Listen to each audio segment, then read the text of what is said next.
Europe 1. Le grand direct des médias avec Thomas Joubert. Et le fait média du jour, c'est la triste participation de la France à l'Eurovision. Notre candidate Amandine Bourgeois n'a pas brillé samedi soir. Elle termine 23e sur 26.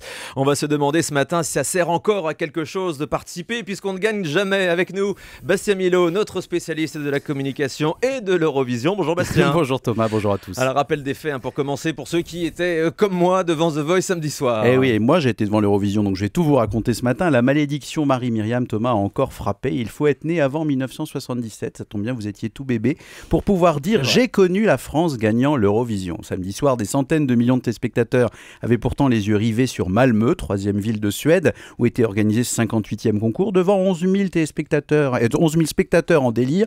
Un show un peu plus bas de gamme, on va dire, que ceux des années précédentes, où on avait l'habitude que chaque pays organisateur mette le paquet en termes de moyens. Là, on sentait que la crise était passée par là. Et c'est donc la chanteuse danoise répondant au doux nom d'Emily de Forest, ça tombe bien, ça va bien avec sa chanson, qui a remporté le concours avec un titre appelé Only Teardrops et ses 281 points. Une chanson, Thomas, qui est un bon concentré, ce qui fait un tube à l'Eurovision, et c'est pour ça qu'on pourrait peut-être s'en inspirer. Une mélodie que l'on retient facilement, un appel au rêve et à la légende locale. Vous y ajoutez des flutios et des tambours comme au Moyen-Âge pour une balade enlevée, et voilà ce que ça donne. Des flutios donc.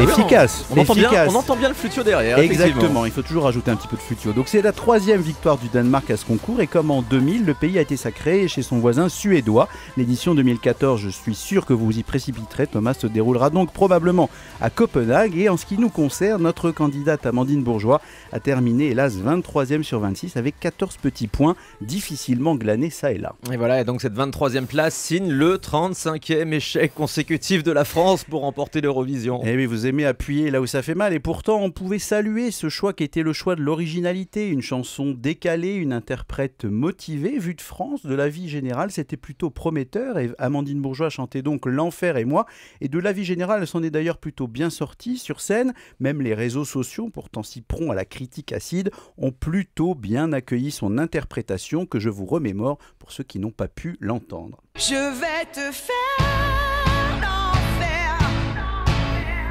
de là où tu te perds.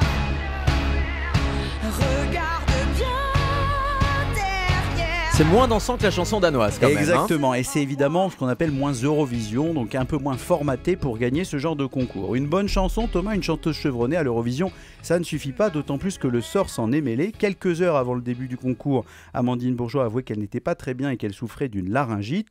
Les nombreuses sollicitations dont les candidats font l'objet dans les jours qui précèdent le concours. Elle s'en est d'ailleurs expliquée sur une radio concurrente reprise par le journal Sud-Ouest. Je la cite: en début de semaine, j'ai eu trop de représentations, de fêtes, d'alcool, j'ai pas réussi à bien gérer ça. Bah oui, c'est ça de faire la fête. Je me suis mise en danger. Elle était peut-être elle aussi à l'anniversaire de Romain Amblo.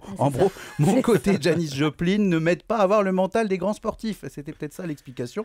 En tout cas, on peut répéter à l'envi que la France a remporté 5 fois l'Eurovision, ce qui lui vaut historiquement la 2e place derrière l'Irlande et ses 7 victoires. Mais quand on regarde la liste des gagnants, on peut dire que c'est un peu daté. André Claveau, Jacqueline Boyer, Isabelle Aubray, Frida Bocara. Il y a donc un peu le feu à la maison, et personne n'arrive à trouver la recette gagnante pour tenter de briser cette spirale de l'échec. C'est ça, Marie-Myriam, c'était en 1977. On a quand même tout tenté depuis cette victoire de Marie-Myriam. On a absolument tout essayé, comme dirait notre ami Laurent Ruquier. Des chanteurs à voix, des chanteuses qui envoient, des groupes folkloriques régionaux, des enfants, un groupe comique, de la pop, du rock, de la dance, un chanteur d'opéra, du zouk. La liste serait longue, et même en 2009, l'envoi de notre star Patricia Cass, malgré sa célébrité dans les pièces, n'y fit rien ou pas grand-chose. Elle terminera avec une 8e place très honorable, mais malheureusement, ça n'avait pas suffi. La meilleure place de ces dernières années, depuis l'an 2000, ça remonte en 2001, et c'est la chanteuse Natacha Saint-Pierre qui avait terminé 4e avec cette chanson.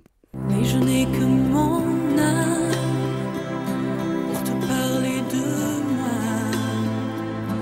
Oh, juste mon âme. Ça, vous aimez bien, Thomas. Réveil en douceur, ce Voilà, matin sur Europe 1. exactement. Alors on peut dire à qui la faute? Eh bien parfois on met en avant le fameux vote géopolitique, que ce soit le spécialiste Philippe Dupont ou des chercheurs en géographie comme Jean-François Glaise qui a fait une très sérieuse enquête statistique pour le Plus du Nouvel Obs. On cherche des explications à travers la répartition en blocs de pays. Vous savez, il y a le bloc des pays scandinaves, le bloc des pays de l'ex-Yougoslavie, la Russie et ses voisins, mais manque de bol cette année, il n'y avait pas de pays de l'ex-bloc yougoslave candidat en finale. Donc on ne peut pas incriminer uniquement le vote géopolitique. En gros, une chanson qui gagne, c'est une chanson qui ramasse des points dans la quasi-totalité des pays et qui arrive ainsi petit à petit à se hisser en tête du classement. Alors la question qui se pose aujourd'hui, c'est est-ce qu'on ne fait pas tous ces efforts pour rien? Est-ce que la France a-t-elle envie de gagner et d'organiser un concours, Thomas, qui pour le pays organisateur coûte la bagatelle au minimum de 30 millions d'euros. Ah, mais c'est ça la en question. période de crise, c'est pas forcément idéal. D'ailleurs, des pays cette année avaient le choix de ne pas envoyer de représentants. Et puis, vous en parliez en début d'émission, avec un score aussi faible d'audience, 2 700 000 téléspectateurs devant France 3, c'est la pire audience de l'Eurovision ces dernières années. Alors qu'en Allemagne, ça fait 44% de part de marché et 8 millions de téléspectateurs. Et dans les pays scandinaves, tenez-vous bien, on est à plus de 80% de part de marché pour le concours de l'Eurovision.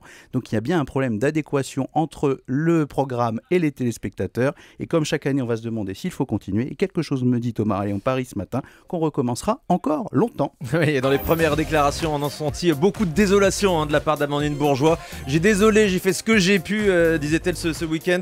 Je pense que la chanson n'était pas formatée pour l'Eurovision. Ça, je pense qu'il n'y a aucun doute là-dessus. On l'a démontré. Je précise qu'on a sollicité ce matin Amandine Bourgeois pour une réaction, mais elle est officiellement partie en vacances. Voilà, elle va avoir besoin de quelques jours de repos pour s'en remettre.